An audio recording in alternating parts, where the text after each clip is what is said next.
Good afternoon and welcome to the Berkley Center. For those of you who've not been here, this is the Berkley Center for Religion, Peace, and World Affairs, which is a 7-year-old exciting venture of Georgetown University, trying to bring together all the different elements of the university that focus on religion and public affairs. I work specifically on the International Development Program, which is part of that. And we are also here with the World Faiths Development Dialogue, which is a small NGO with an interesting history. It was born in an unlikely place, which is the World Bank, the initiative of the president of the World Bank, Jim Wolfenson, and the Archbishop of Canterbury, with the objective of trying to deal with the barriers that separated the worlds of religion and development, with the idea that they share a common interest in addressing in meaningful ways the problems of the world's poor and marginalized. For a very sad subject, I will say that I think we're in for a treat today, because we have an extraordinary panel and we have some extraordinary guests, and we've had a lot of interest. We've had a lot of interest, in fact, over the whole year in the issue of trafficking. Many of us come at it from different perspectives.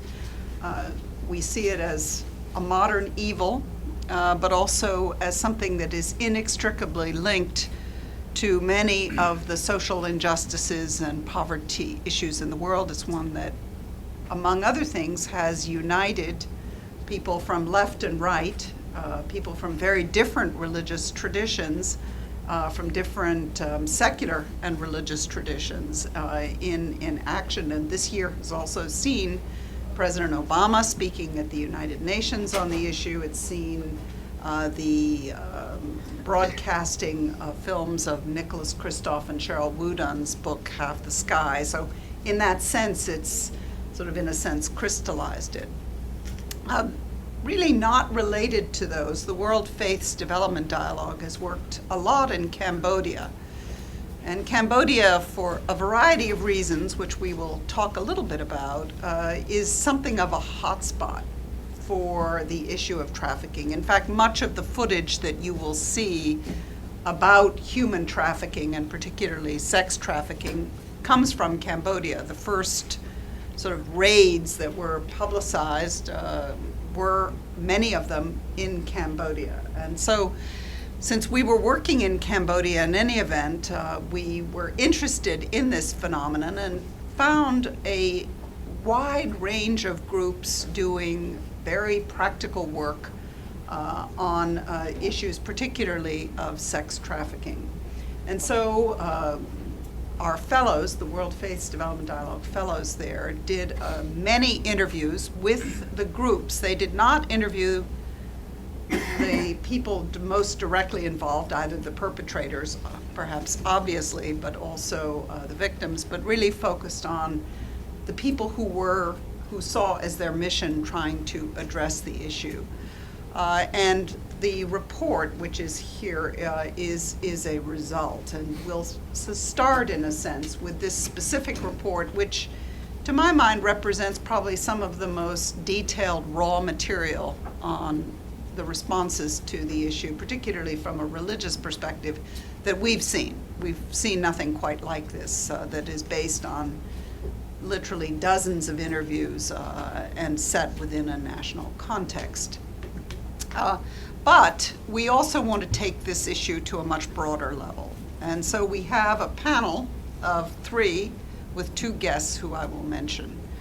So the first person who will speak, we decided to go more or less from the specific to the general, is Jeremy Floyd, who has been in Cambodia at least 16 times. He is with a family foundation which was cited by many people as a vital support for people working on trafficking issues and institutions. It is an evangelical, I guess you would call it an evangelical. It's faith-inspired, yes. Faith-inspired with an evangelical twist. Right. But Jeremy has studied theology. He has several degrees. He's actually getting another one right now. But he's with the Equitas Foundation, based in Knoxville, Tennessee. And he has extensive knowledge of the institutions that we're talking about, and has supported them, argued with them, cajoled them, and has contributed to one of the very unusual features of the Cambodia situation, which is that people talk a lot about networks, but in this case, the networks have come alive. And they've come alive with something called Chabdai, which brings together particularly the faith-linked groups that work on trafficking issues. So Jeremy is going to start off, and I'm putting some questions. We've had some discussion of this, and I think his journey, sort of how the foundation got involved and how the foundation sees the issue, is important. Because this is also a story of the United States, and it's a story of philanthropy. It's a story of how an issue, a human rights issue, appears in the public mind, how it appears to students at Georgetown University, how it appears in Congress. And for a long time, it was a very hopeful example where left and right were coming together around a common issue. This is less obvious now, but I think Jeremy can tell us a bit about that. We'll then go on to someone who needs, I think the other two need really no introduction in a Georgetown setting because they are among our most distinguished professors. Mark Lagon in the School of Foreign Service served in the government. He was a leader in establishing the whole framework for dealing with trafficking on the government side, but he also teaches about it, is a specialist in human rights in all of its complexity, and is currently very much involved in some initiatives to try to move this issue forward so that we're not only talking about problems, but moving towards solutions. And finally, Susan Martin, I think, puts this into an even broader context in the sense of dealing with sort of human movements across the globe. It's linked to migration, it's linked to human rights, and so forth. So we will go in that order. I will mention that we'll have a short presentations. We'll have hopefully some argument among the panelists. And then we will have very brief comments from two special people who are here. Caroline Ackerman is the head of STOP, so she represents the student action, and we'll hear what she has to say. And finally, we have some fantastic art. Somebody was introduced to me as just an extraordinary artist, Kay Chernish, where she's sitting. And so she can tell us a little bit about the photographs that she has. Let me briefly mention, you have 3 documents on the table. The first is the report, as we would call it, because it was a labor of love, shall we say, to try to get it together. The second thing is, we know people don't read reports much of the time, and so we're experimenting in the Berkley Center with what we're calling policy briefs, which are hopefully short enough that people will actually read them. And so that's the sort of bluish thing over there. And we welcome feedback because we're trying to develop a format that will be useful and that will generate some real debate and action. And third, we're experimenting with another thing, which is called the Berkley Forum, which will be a discussion online. And we've sort of kicked it off with an initial comment. We'll have another comment this afternoon, and we welcome your feedback, both on the issue, but also on the format. So with that, let me turn to Jeremy. Welcome. This is your first visit to the Berkley Center. So it is, and let me say, hopefully not the last. And let me say how appreciative we are for the Berkley Center and the World-Based Development Dialogue and the documents that you put out. I certainly read them and found them informative and very much true to the issue as far as raising what the important questions are as we move forward. As Katherine mentioned, I work for Equitas Group, It is a private family foundation based in Knoxville, Tennessee, and our mission is to seek justice for the vulnerable and oppressed and encourage holistic and responsive thinking toward that end. And the way that we implement this mission is primarily through grant making. And we chose in 2008 two particular issues that we wanted to focus our initial grant making on. One is the Restavek, or child domestic servitude issue that is in Haiti, and then child trafficking and exploitation in Southeast Asia. Due to relationships and the numerous opportunities for grant making in this issue in Cambodia, we have primarily focused for the last 4.5 years in our Southeast Asia directive in Cambodia. We are a faith-inspired organization that has come out of the evangelical movement, and so many of our partners, many of the people we know, are coming out of that world. Thank you.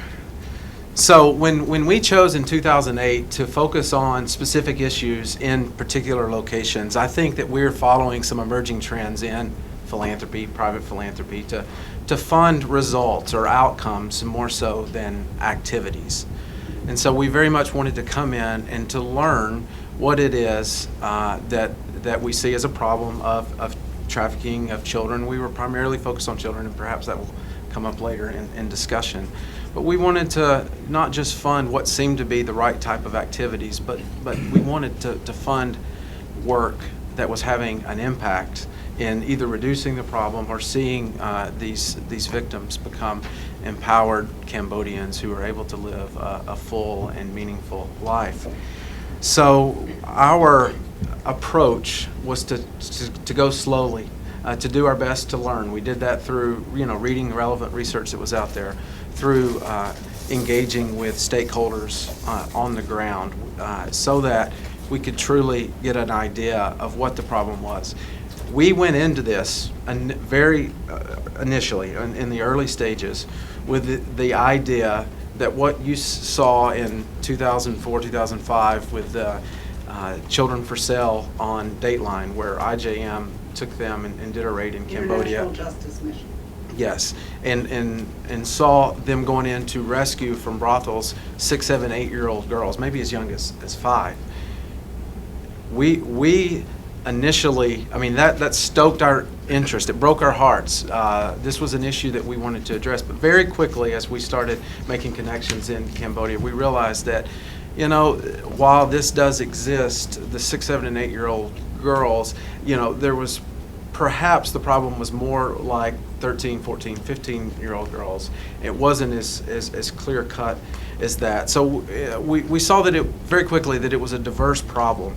And so we chose, as grant makers often do, to learn through our grant making. So being that it was a diverse problem, we chose a broad range of grants to do, both that would be termed prevention and protection. We didn't fund any directly any rescue type operations. We did do some work with IJM, International Justice Mission, on some police training that they did, but we were primarily doing some prevention work and then protection work, some aftercare and reintegration.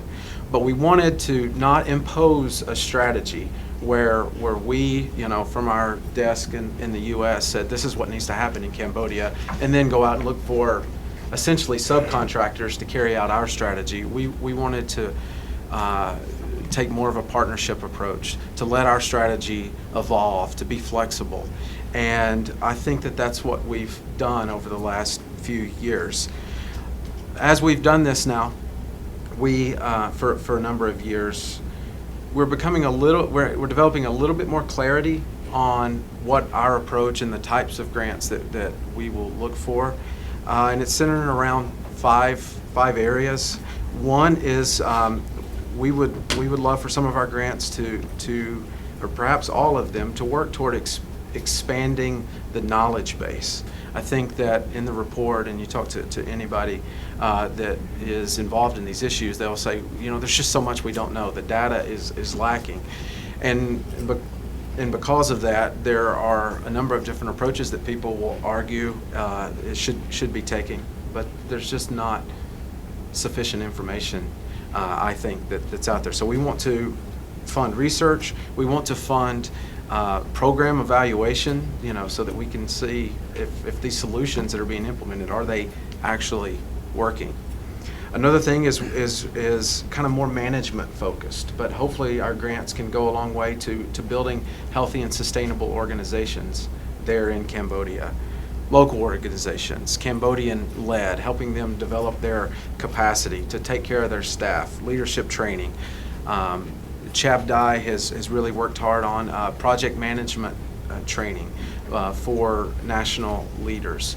And we know that if we can strengthen these national organizations in caring for these children, that'll go a long way in the future, hopefully, in solving this problem. There's a number of challenges with that perhaps we can talk about later. From a programming side, we'd love to expand best practice, or what is known as best practice. Most specifically for us, that's working alongside Chabdai to help every organization develop child protection policies. Also in aftercare organizations, to realize the importance of clinical care and counseling in the recovery of these survivors of trafficking. Perhaps early on there were those evangelicals that may think, and perhaps you even hear occasionally, that what these children or these survivors need is the love of Jesus. And saying that in such a way that they're implying that that's all they need. Well, thankfully with Chabdai and the focus on international standards and the conversations that happen, organizations are realizing, no, there needs to be more to these programs, and clinical care and counseling is a part of that. A fourth thing is addressing gap issues. I think one of the strengths of private philanthropy is the tolerance for risk and innovation. And so this allows us the flexibility to find new types of projects that may not have been addressed previously, and help those get started. So issues with boys, sexually abused boys, research, there's a number of things there. And finally, finding ways to help the Cambodian Christians, the church there, to become involved in social justice issues. Not just from a teaching standpoint where, in a theological training class for pastors, they may talk about the importance of social justice, but practically, how can churches be equipped and empowered to care for children at risk in their communities? And we've found a number of opportunities where we've been able to do that. But I say all that to say we are still learning. Part of the reason why we travel there so frequently is to build trust with the people there, to continue to learn, and hopefully we can be a part of a conversation that will see these survivors of human trafficking continuing to receive the best care that's possible, and these communities that are vulnerable, that their vulnerabilities can be reduced. So we're on a journey, and certainly enjoy the dialogue that's a part of that. I'm very happy to join this discussion. It's a privilege to be here. Looking forward to our dialogue. But for some initial remarks, I'd just like to say that the fight to eliminate human trafficking, whether for sexual exploitation or for forced labor, in Cambodia or around the world, is a story of values on the one hand and on partnerships. And I just want to make some observations on Cambodia and more broadly on both counts, values and partnerships. The WFDD report about Cambodia is suffused with concerns that evangelicals are perhaps not so good at playing nice with other children of God, and that there is a dimension of proselytizing while assisting those who are victims, and perhaps that there is a greater predominance of faith over data and checking whether things work. But we should acknowledge the fact that values are quite very important to an effort to combat human trafficking.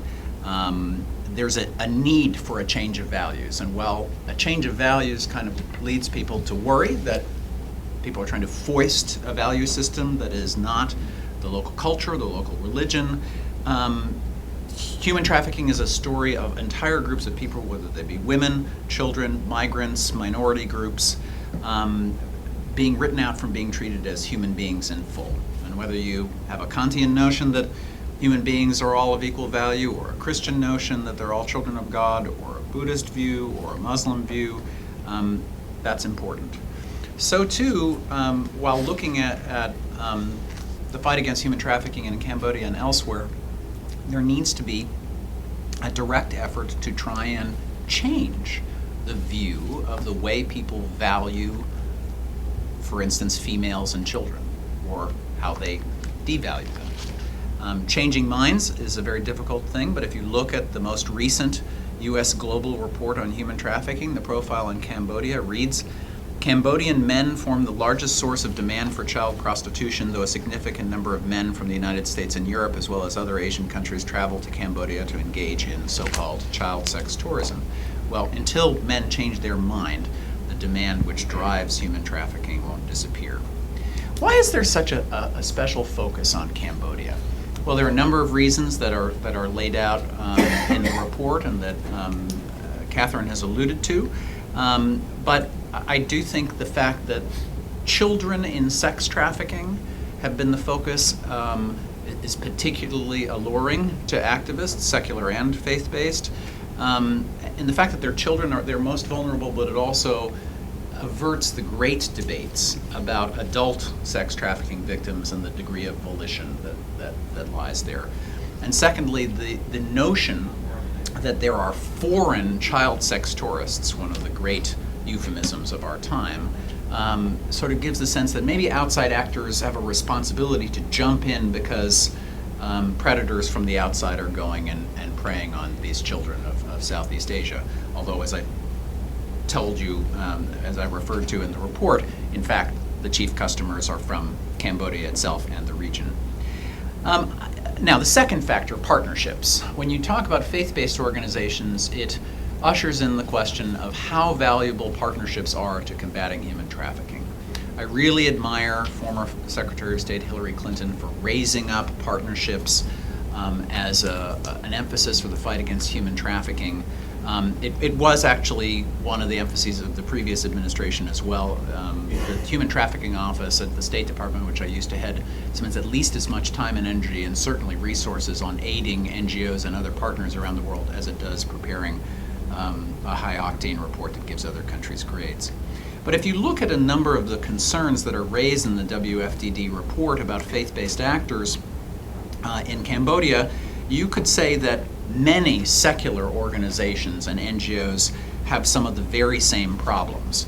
Problems of coordination. In fact, at the beginning of the report, it reads, despite the successes of partnership efforts, there are ample issues of poor coordination among actors, both faith-inspired and secular. You also see among secular organizations in Cambodia and elsewhere tensions between those international actors swooping in and local actors, and insufficient ownership being left to local organizations to shape solutions. You see divergent views in the secular organizations about whether to prioritize sex trafficking or labor trafficking. I must say that most activists tend to care about one or the other much more than the reverse. One sees among secular organizations in Cambodia and elsewhere divergent views on whether you should focus on human trafficking and that the highest moral priority is to help the human trafficking victim in front of you, as opposed to dealing with the more diffuse systemic questions of poverty alleviation and job opportunities. You see divergent emphases on prosecution of the perpetrators versus victim protection versus longer-term prevention. And that's not just something that is an uncoordinated element of faith-based organizations. One of the particular debates about emphasis that I'm concerned about that is true of faith-based organizations, but just as true of secular organizations, is the respective emphasis on short-term victim protection, shelter, food, medical care, and longer-term rehabilitation or re-empowerment, the ability to have a job, to be have a stable life. There's just as much disagreement on volition in prostitution as an enabling environment of sex trafficking in the secular community as there is in the faith-based community, although there's a predominant tilt in each of those realms on this question. And there's a significant problem of how, having been objectified, victims of human trafficking turned into something less than human, or sex commodities, or mere cogs in globalization so that they are only commodities.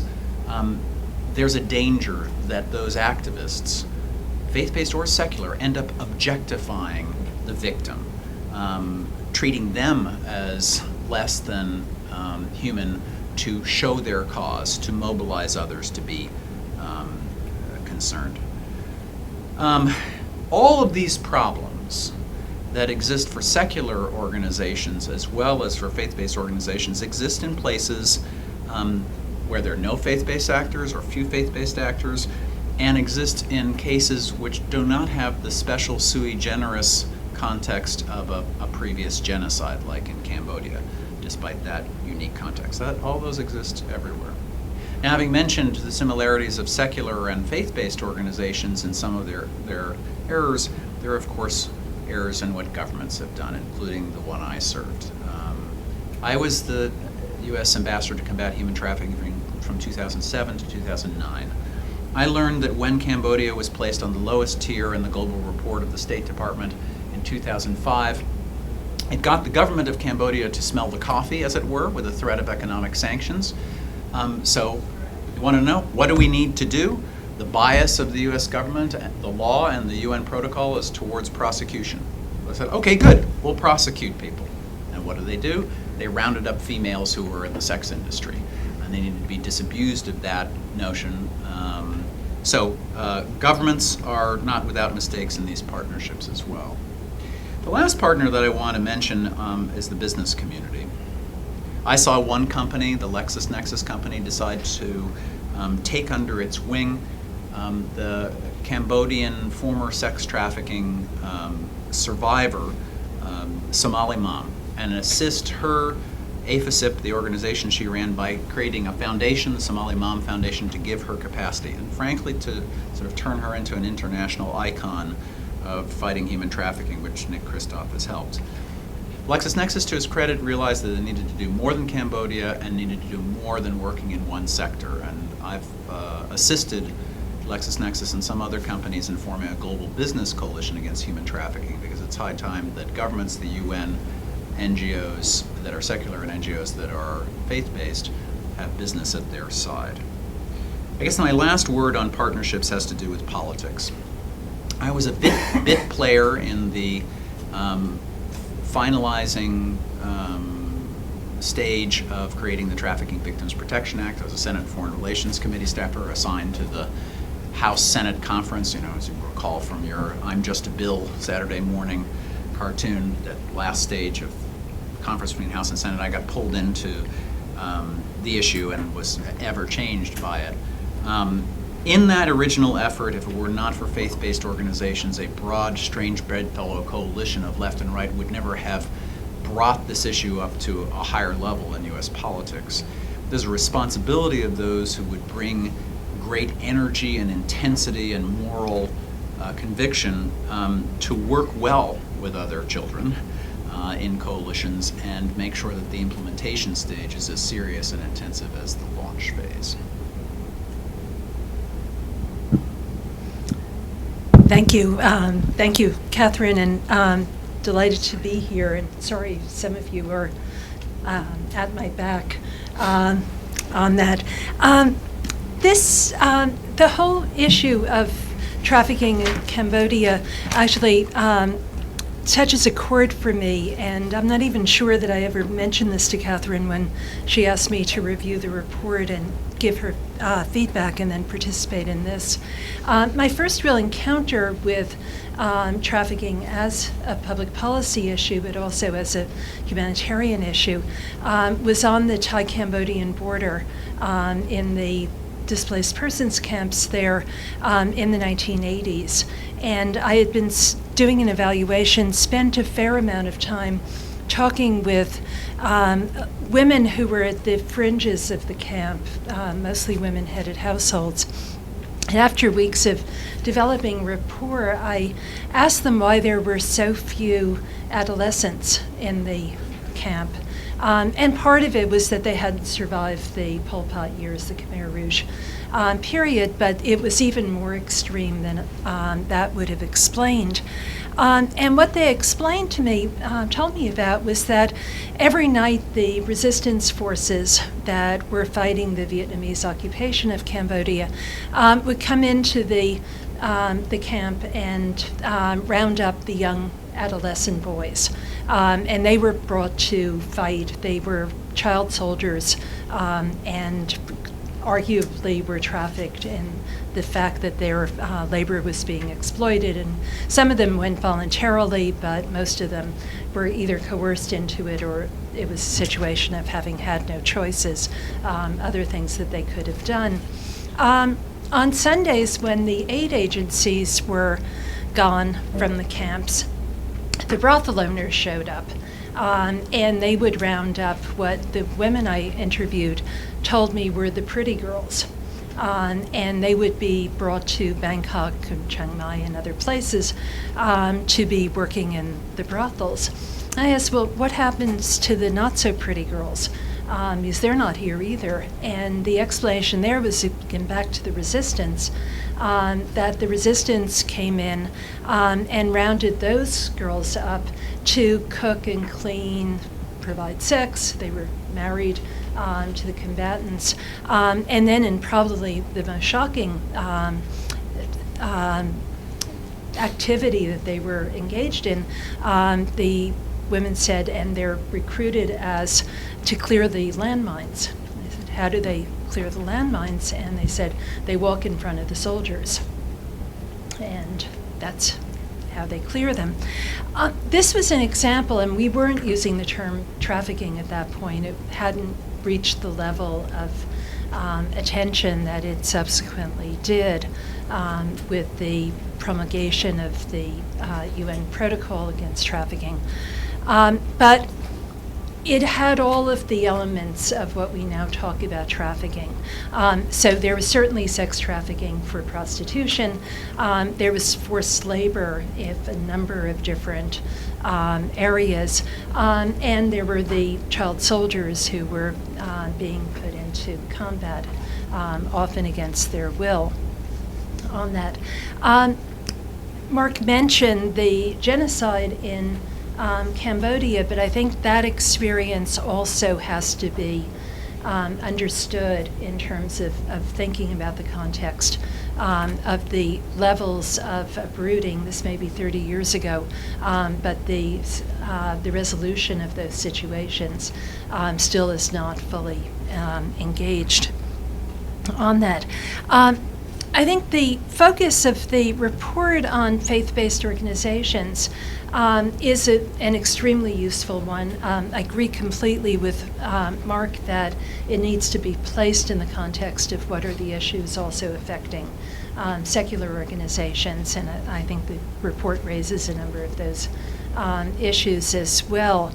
And certainly because partnerships are now a major part of our thinking about human trafficking, but also because of the effectiveness of many of these organizations in reaching those who are in need of protection. I think that probably the prevention side of things doesn't get quite as much attention from the faith-based community, but certainly the protection side of it has gotten quite a lot of attention. But I think also that Cambodia does highlight a number of tensions that we are seeing amongst faith-based organizations, specifically and more generally in the human trafficking area. First is how easy it is to form silos, that we see the silos operating in a number of different ways. Certainly we're seeing it in terms of lack of coordination amongst the faith-based organizations and between faith-based and the other institutions that are there. But part of our problem, I think, is that the coordination measures more generally are sorely lacking and highlight some of the tensions amongst the three strategies that we all have come to call the 3 Ps of prevention, prosecution, and protection. At the international level, the organization that's responsible for coordination of efforts to counter human trafficking comes out of the middle P, the prosecution P. It's the UN Office for Drugs and Crime, which has responsibility for the Convention against Organized Crime, and clearly is much more comfortable on the prosecution side, although has been trying, I think, to do its best in gaining attention to the prevention and protection needs as well. That organization, though, is relatively limited in what it can do as a international coordination mechanism.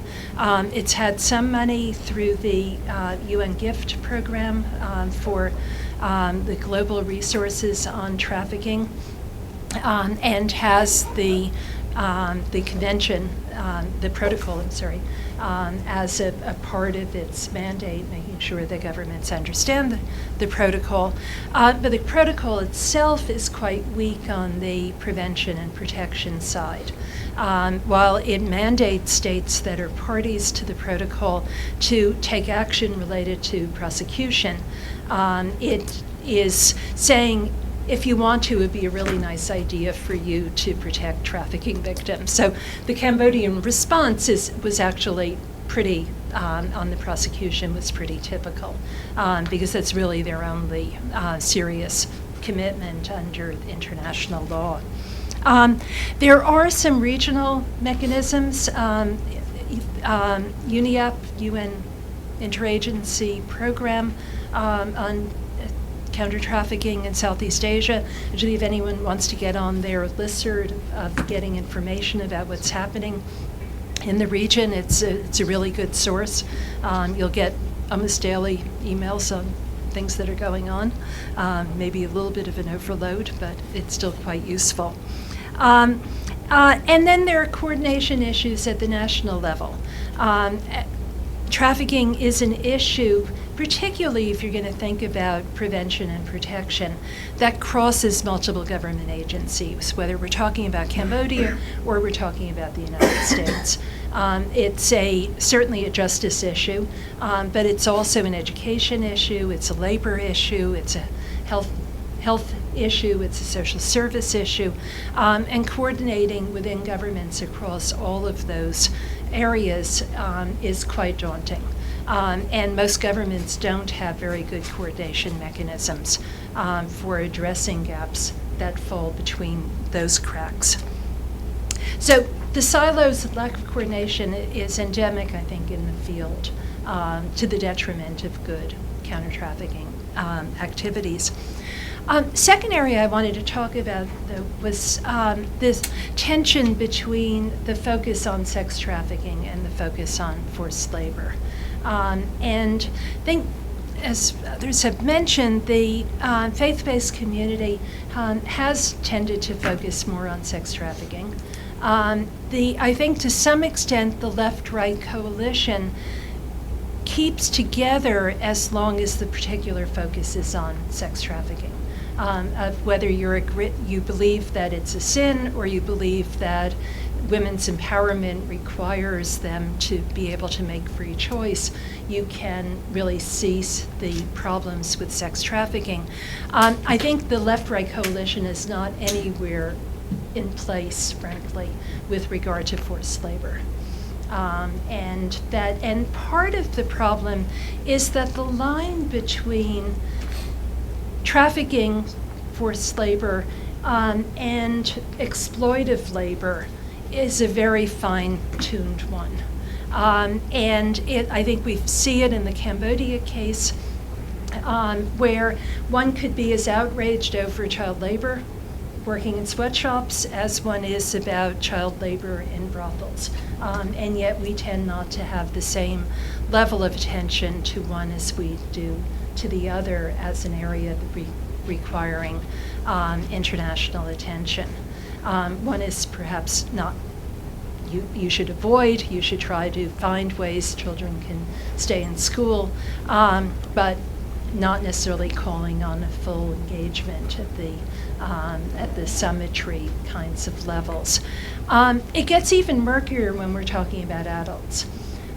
Whether the adult working in the sweatshop in Los Angeles that I visited with a group of labor inspectors is voluntary labor or forced labor.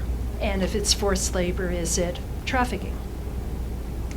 In these cases in which we know that a lot of human smuggling becomes indentured debt bondage, where people are not necessarily working in places or doing things that they had intended to or would have done if they had total mobility and freedom to be able to respond to their own economic needs. But we also see very highly exploitive labor practices throughout our economy, and certainly the economies of many countries, that are, on the one hand, perhaps better than what might have been the alternative if people had stayed home, whether that home was in a rural area and then the person moves into an urban area of their country of origin, or migrates overseas and is working at much higher wages, but where objectively the labor conditions are such that they're highly exploitive. So those lines, because they're hard to draw, I think make the issue of forced labor a much more difficult one for governments to engage in, for faith-based organizations to engage in. How much do you, as a faith-based organization, try to curb illegal migration, where that is an avenue towards what can easily become forced labor, and where do you draw those lines is very difficult. One of the things that happened in Cambodia, I think, is sort of emblematic of this. The U.S. tip report, in addition to the other criticisms, criticized Cambodia for not taking action to deal with exploitation and forced labor of Cambodian domestic workers in other countries, such as Malaysia.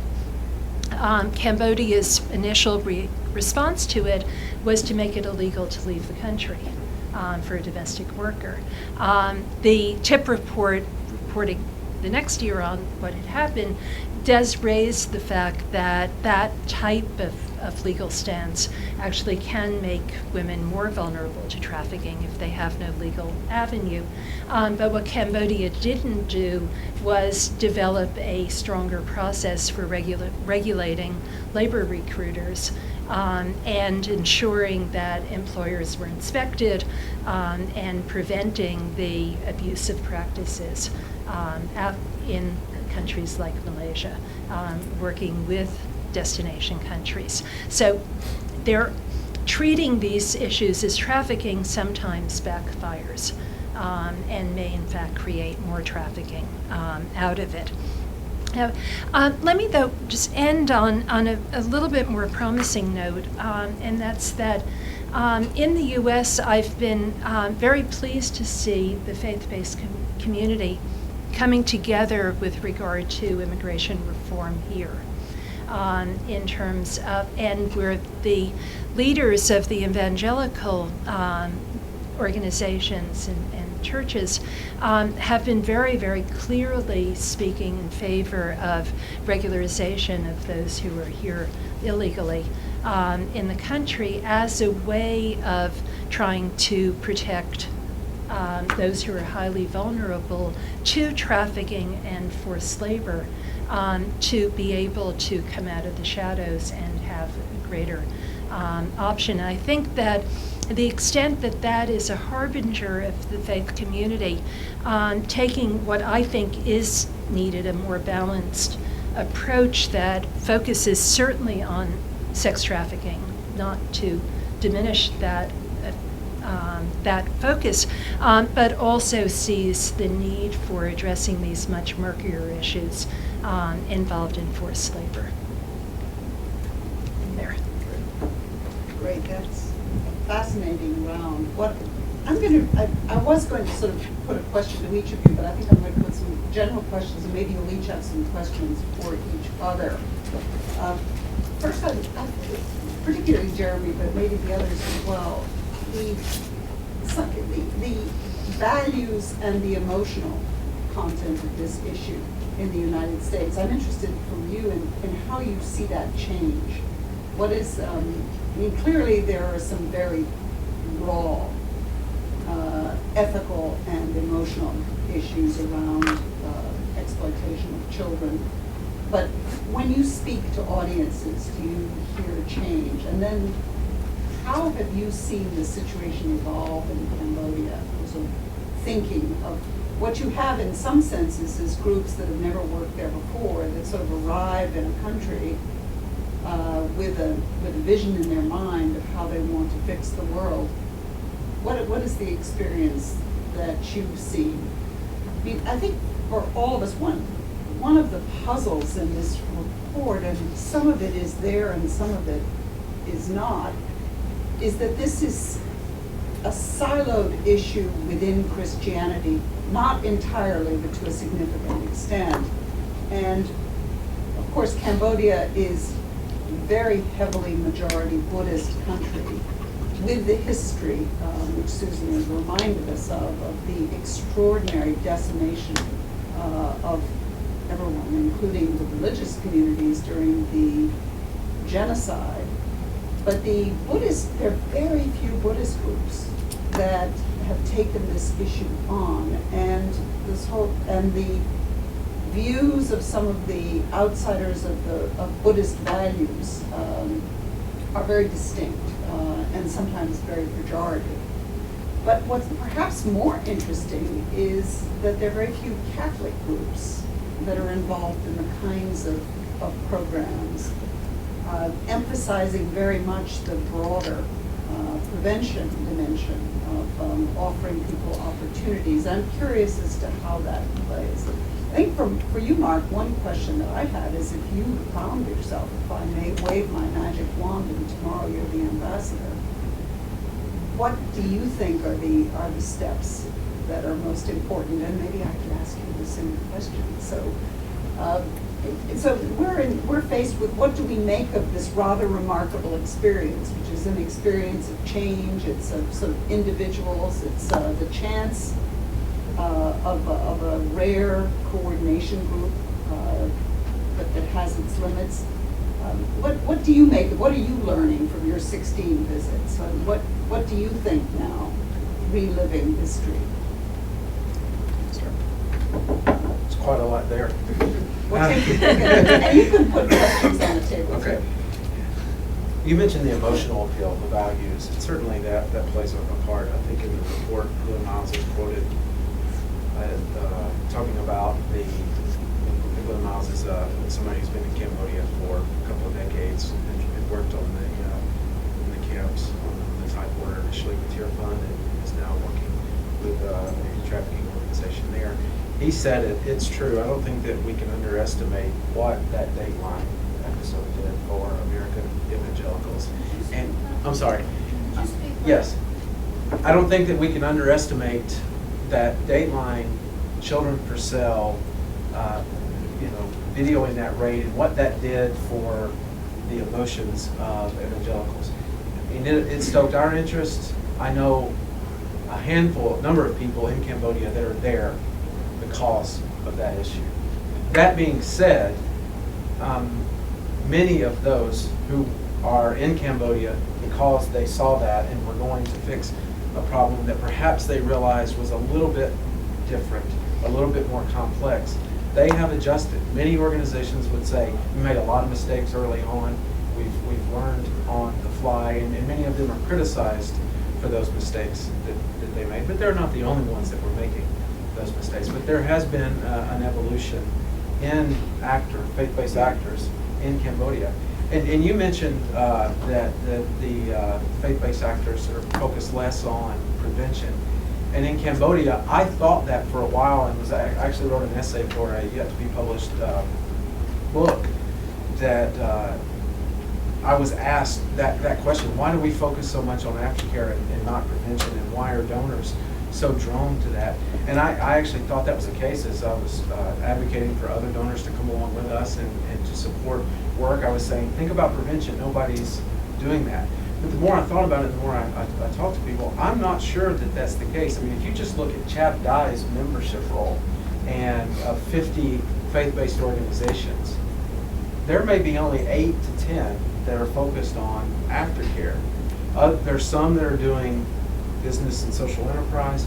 Many are doing community-based development, education, those types of things. And speaking with the World Vision country director in Cambodia, he said there are 3,000 organizations in Cambodia, NGOs, that are focused on prevention issues, but many of them just aren't labeling their program anti-trafficking. And there's only, 30 or 40, this is him saying this, that are focused on trafficking as we think about it. So there's certainly a perception, whether it's the media, whether it's marketing from these organizations in Cambodia, that there is a focus on the aftercare part. But and again, I thought that, but there are many evangelical organizations that are doing, community development, education, those types of things. So it's a more intelligent movement perhaps than it gets credit for, and a more diverse movement. Let me try and make just a few quick comments that are prompted by your questions and Susan's remarks, and then hopefully we can bring other people in. Emotional content. Well, we need to say what hasn't been said yet, which is that this issue has been portrayed as slavery, and in part, while the former head of UNODC, embraced that image, in part, slavery has been an image that has been used by Christians who sort of associate the fight against human trafficking as an abolition effort with an earlier abolition effort. Secondly, with regard to outside actors swooping in, there's a lot that should make people queasy about some faith-based actors swooping into Cambodia, although I personally do not have perfect faith in the gobs of Beltway Bandit USAID contractors who don't necessarily have specialization in a country or in human trafficking who swoop in as well. I think your comment on the Catholics and the Buddhists in Cambodia is very interesting. I think perhaps more focus should be placed then on cooperation between faith-based actors and secular actors in whether there's any potential for cooperation between different faiths. Okay, I'm going to lay on the table a view here that I hope we can have a constructive argument about at some point. It is my view that among protection of victims, prosecution of perpetrators, and long-term prevention, that the most practical and ethically sound focus should be on the protection of the victims. I believe that there are plenty of actors and plenty of efforts that will focus on economic development, poverty alleviation, economic opportunities, which we must address. But if you are to have focused anti-human trafficking programs, that the imperative should be to focus on those who are already being victimized. I actually think what we need to do is, in that focus, look at the longer-term re-empowerment of people rather than the gratifying, liberation through a raid and placement in a shelter and then dropping the ball when someone is not helped in terms of their psychological traumas and long-term employability. You asked me what I would do as ambassador again. I've done that, so I'm not seeking it, but I did publish an article for the Georgetown Journal of International Affairs looking at the state of the field today. I would say 4 things. Again, focus on protection, but the longer term re-empowerment of survivors. a balance between sex trafficking and labor trafficking as focuses, and I'm actually worried a bit that having been a figure associated with establishing balance after my predecessor heading the Human Trafficking Office was all about sex trafficking, that we may be swinging a little bit away from sex trafficking because people think it's been too much of the lurid focus of the movement.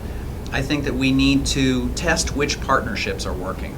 It's all very well to talk about the essential partnerships, but many of those partnerships are like cotton candy. They are fluffy, sweet, colorful, and empty.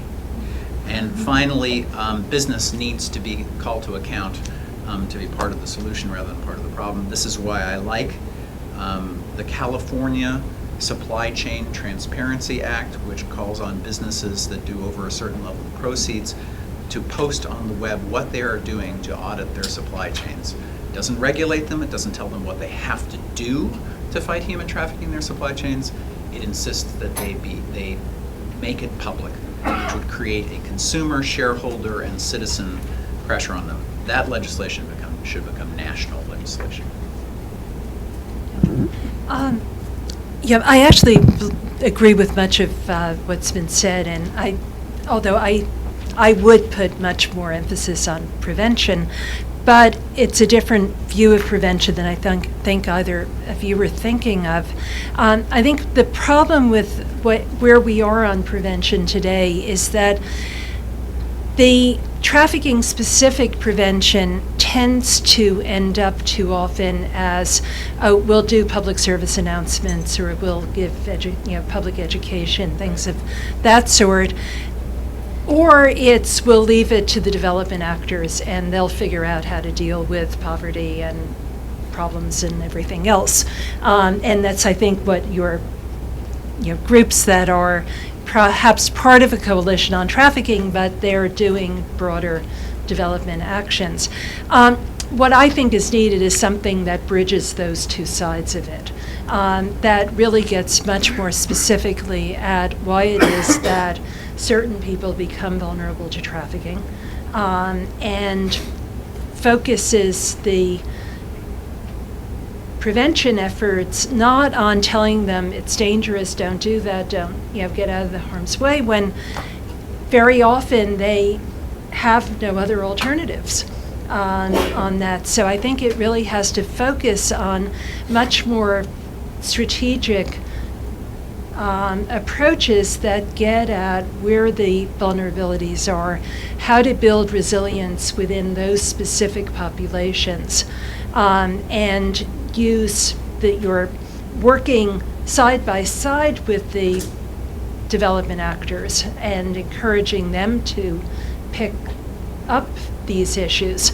And from my point of view, one of the things that we need to do on prevention is providing more legal avenues of migration, so that there isn't this choice between stay at home and rot or get someplace else where you may have better economic opportunities.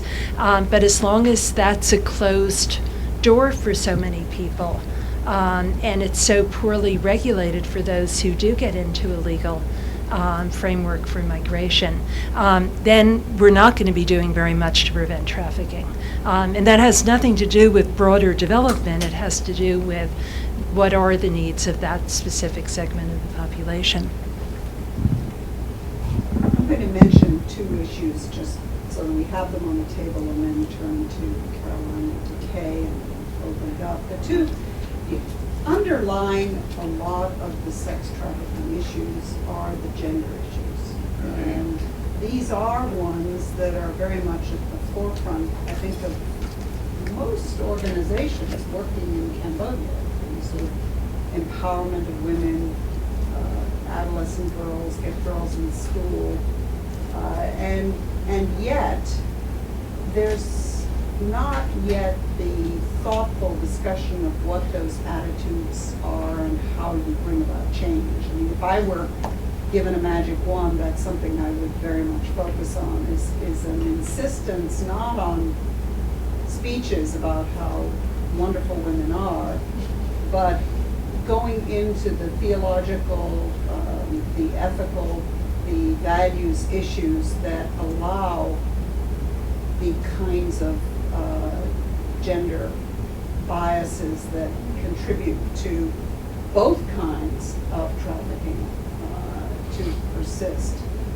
The second set of issues that comes out indirectly, I think, are the broad term again of governance. And there is, first you have a general distrust of government generically and government in Cambodia that is something that, so people will talk about partnership and they'll talk about aid harmonization and aid coordination, but the question is who coordinates us? And when you have a country that has a very strong reputation for corruption, you find a great deal of cynicism.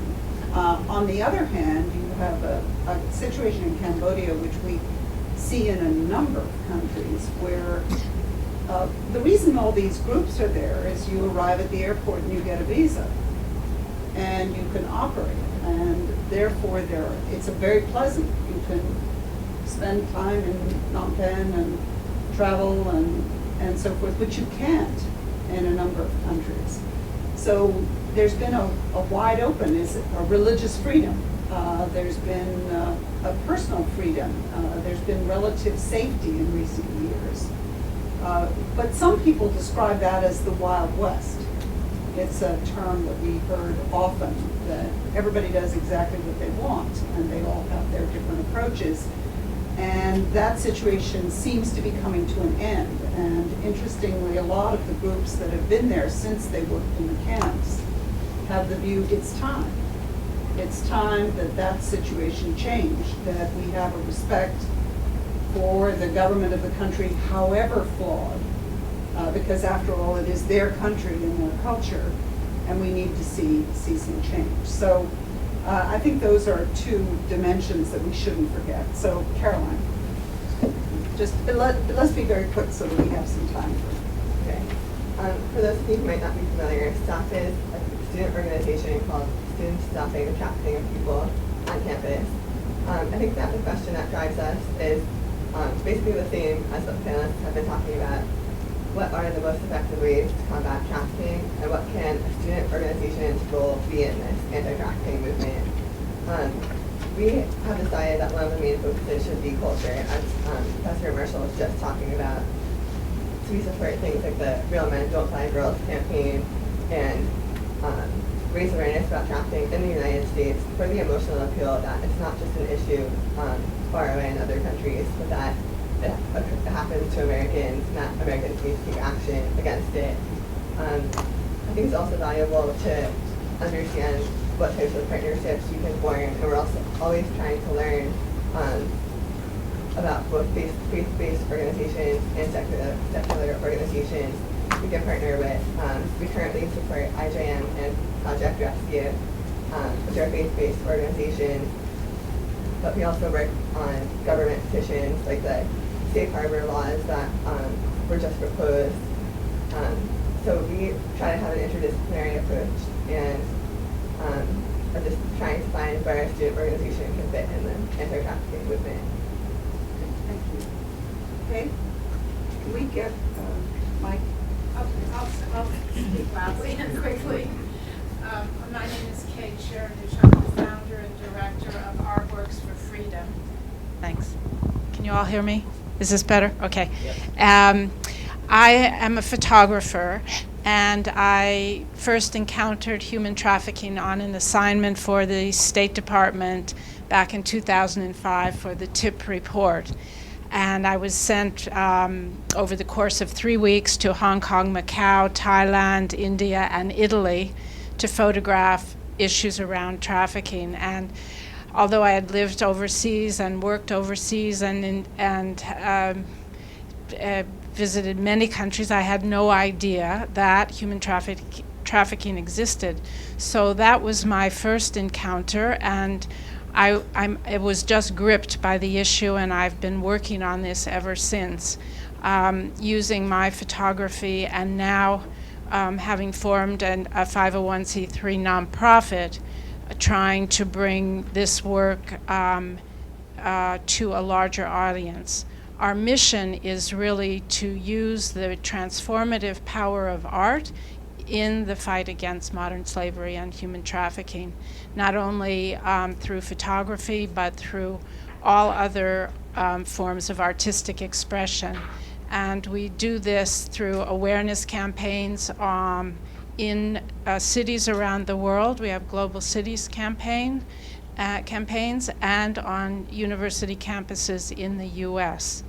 So you can see some of the work here, some of the initial work, which was a documentary style, which I felt very constricted by, and it gradually evolved a more abstract, non-representational style, so as not to re-exploit victims and survivors. You can see some of that just outside the room, and I'll be happy to answer questions later. Thank you. So if people have comments or questions, and as I said, we hope to have a continuing discussion of this, and I took note of Mark's comment. Yes. If you could, introduce yourself quickly. Thank you. My name is Judy Code. I work with the Mary Knoll Office for Global Concerns here in Washington. And I noticed Sister Helene O'Sullivan is a Mary Knoll sister who works in Cambodia. One of the phrases that she's often used is naming this as a new abolition movement. So I'm curious, just as I tried to get down what you were saying about connecting it, the abolition, and if you could just sort of expand on a little bit more, and then secondly, sorry, just a comment about last week I attended a meeting with a White House staffer who discussed the Faith-Based Advisory Committee's recent report on human trafficking, and I'm wondering if folks who participated in that report or any feelings about it. I do know that they raised the proposal of the federal government implementing something similar to California's strategy about tracking vendors. So. Well, I just made the observation that Christian groups and others have adopted slavery as the best way to understand human trafficking. It's a really unfortunate term. It's worse yet when it's called trafficking in persons, which both the U.S. Legislation and the UN protocol do, because it sort of makes you think it's the movement of people, the smuggling of people that is the problem. It's the exploitation. So I actually, as an evaluative thing, think that slavery is a powerful and appropriate image, and embedded in it, and this is this is conscious on the part of Christian activists and others, is the solution is abolition and dealing with demand, not just merely regulation. The California legislation is being promoted by as diverse people on a national level as Democrat Carolyn Maloney of New York, and Senator Marco Rubio of Florida on the Republican side. Just one comment myself.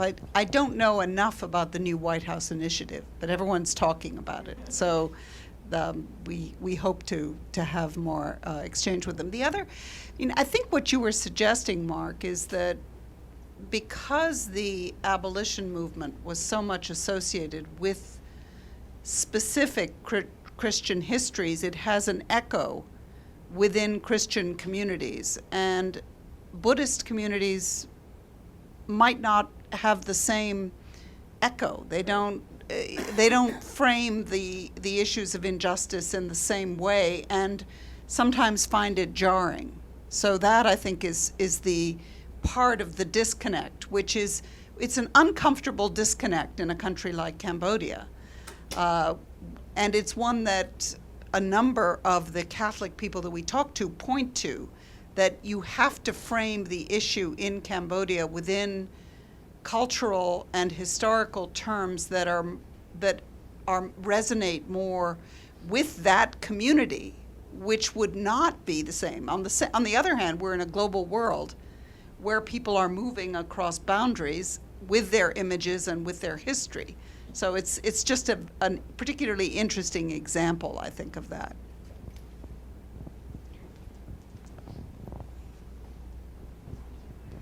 Hi, my name is Laura Brayman Good, and I work at World Vision here in DC.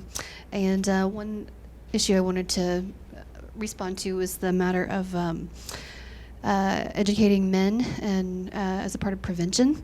I think about 2 weeks ago we held a symposium at World Vision that was highly allotted by USAID. They were not participants, but came to join. It was we have a partnership with Promundo, who's also a part of the Chabdai Coalition, I believe, in Cambodia. They do really, really amazing transformative work with men. And I think, as many of you know, World Vision has been around for like about 50 years. And this last year, in the last 2 years, our work with a partnership with Promundo in Sri Lanka has done more to stop domestic violence, done more to stop alcoholism and related family violence than anything else we've ever seen. I mean, it's been unbelievable. It was really beautiful. Our first pilot was in Sri Lanka, and at first the Sri Lanka National Office was, somewhat, they were kind of prickly. It was like, oh great, here come the Americans with some other partner they want us to work with. But then by the end, we had the entire World Vision Sri Lanka staff, all of the men on staff were as touched and changed by this workshop as were the participants. It was really, really beautiful. And so we're working right now to try to replicate in a couple other countries. But I would encourage all of you to take a look at Promundo's work. They do have an office here in DC. Gary Barker and Jane Cato Wallace are two of their main leaders here, and they do beautiful work. And we've seen really excellent results and improvements in the lives of women and girls through just building the confidence and the compassion of the men who love them. You first. Okay, I'm Gay Gibson-Cheever from the English Department at Georgetown, and my question is about the staging of anti-trafficking activism, and I'm wondering if you can tell us alternatives to the staging of the suffering body of the other. Are there uses that the theater is put to represent the resistant, the survivor, the strong, the valued woman, the soulful child? I don't know. Are there what other kinds of images do you see staged? I was on the Thai-Cambodian border in the 80s, and I was struck by the fact that in my visits to the refugee camps, every single camp, even Sakeo, had a stage, and that the young girls were routinely on those stages. And that was one of the things that I thought actually was saving them from being taken away, and it wasn't the representation of a suffering body. And I just kind of wondered, I'm trying to write about this now, and I wondered if you could point me in any directions. And I thought it might be of interest to others too, to thinking about how do you get around this problem of objectifying the victim a second time.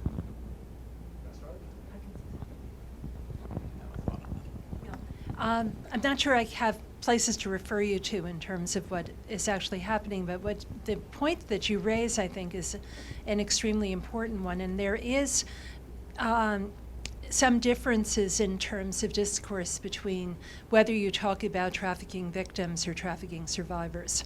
And if you use the latter term, it's really because you don't want to re-victimize them by putting them into the categorization that they're not just have survived for trafficking, but they continue to be victimized by it. On the other hand, the term trafficking victim, I think, has a more, hits the emotions a lot more. So it's always a struggle in terms of which you use for what purposes. And I think, I do a lot of work on humanitarian emergencies, and I'm always struck by the advertising that shows only the the starving babies, and it's all built around victimization, and then we wonder why a lot of our programs don't work, because all they do is leave people dependent on aid rather than building up their capacities and their resilience. And I think we've been tending to do the same thing on the trafficking side too much. Just a comment on that. This is a really good question and an important one on the staging. So when I left the State Department and the Human Trafficking Office, I went to head Polaris Project, the anti-trafficking NGO, which I'll note uses as its name the North Star that slaves followed in the Underground Railroad. So you're presented with a real issue. If you're a great NGO but you don't have enough fundraising, you want to raise more awareness in the public. So do you take stories that you have and show the stories and even the faces of real live people who have been dehumanized, or is there a danger that you're dehumanizing them more? I've heard people say, both in the secular and in the faith-based community, that what one needs to do is break people's hearts and then uplift their spirit. And so if one could show the strength of the survivor, that would be very helpful. I personally think that we need to show those people who are causing the demand for sex trafficking, and for that matter, for cheap labor and cheap products. If there were a way to have an image that actually you're not only showing the slimy, disgusting predator of children, but the person who might think that it's somehow benign, that would be helpful. Here I must get in my comment that it's not only true that real men don't buy girls, but real men don't buy women, and real men don't buy boys either. Real men don't buy other people. Just to add to those comments, I mean, this is an issue that in Cambodia, it's a big deal, and it's being talked about. Chabdai, as a coalition, has recently developed what they call the Chabdai Charter, and it is a document that is calling for a higher standard of excellence among their members. And one of those issues that they are addressing is marketing. And again, it's contentious, because there are those that have recognized that if you tell a story in a certain way, that you'll tug on the heartstrings and money will follow. And they don't do that to try to re-victimize a person. They have good intentions for doing so. But it really upsets a whole lot of other people. I mentioned that one of the things that we're trying to do is to build healthy and sustainable organizations, particularly some local organizations. And there are those, both local and international, that are doing excellent work, but refuse to compromise on this issue. And they are desperately struggling for funding, because they haven't found a way to tell their story in a way that they're comfortable with, that they feel dignifies those that they're working with. So I would say that this is an area where creative minds, and which I do not have, could really come along and put a lot of effort into helping these actors tell their stories better. And again, what Chabdai's charter is, I mean, there's an assessment process where organizations, kind of a second level of membership, and this is a part of it, where they're really examining marketing documents. But it is an issue. One thing we're very aware of is that complexity is not sexy. And so. Yeah, thank you. My name is Chris Latondras. I'm at the United States Agency for International Development at the Center for Faith-Based and Community Initiatives. So many thanks to the Berkley Center and to the World's Faith Development Dialogue for issuing this report, reports like it. Anything that can be done to elevate the topic of faith-based involvement in global affairs is really, really welcome on our part. And these resources are shared with our colleagues widely, so we really appreciate it. Just really quick on the president's report, or the report to the president's to the president from the president's advisory council on faith-based neighborhood partnerships. If you have your smartphones and you want to access that, just Google White House, and then the name of the report is Building Partnerships to Eradicate Modern Day Slavery.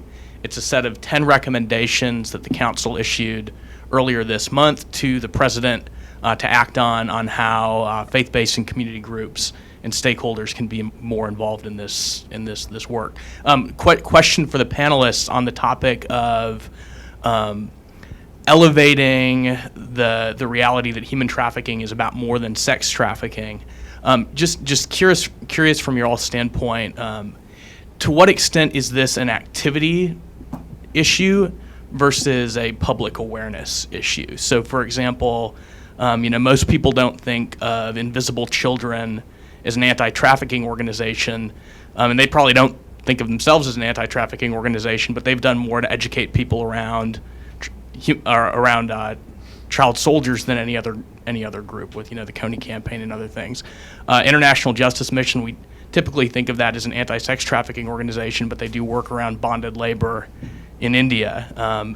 And then you've got groups like Slavery Footprint, though not explicitly faith-based. The founder is a person of faith. A lot of his employees are people of faith, and that's focused on supply chain stuff. So to what extent do you feel it's an activity question versus a public awareness question in the movement?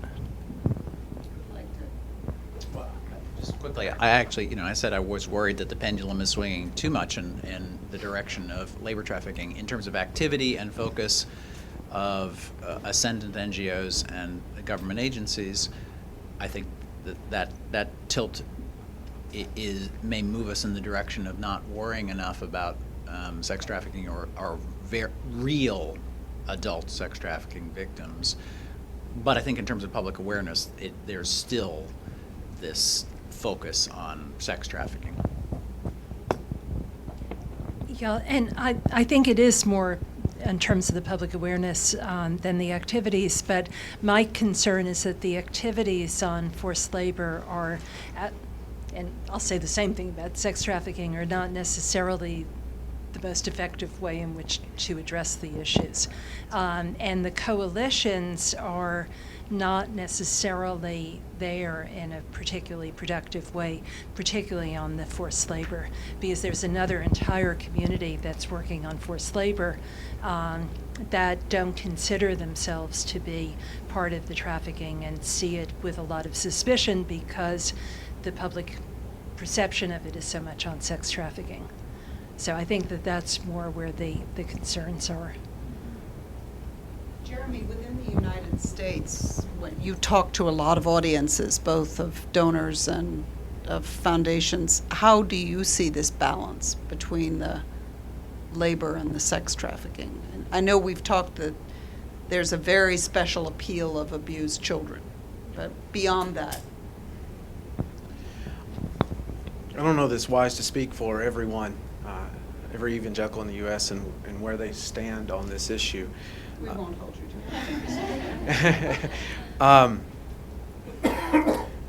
I have a friend at the University of Washington has been conducting research for a number of years on faith-based organizations in the U.S. that are beginning to address this issue, and particularly looking at how well they play with others.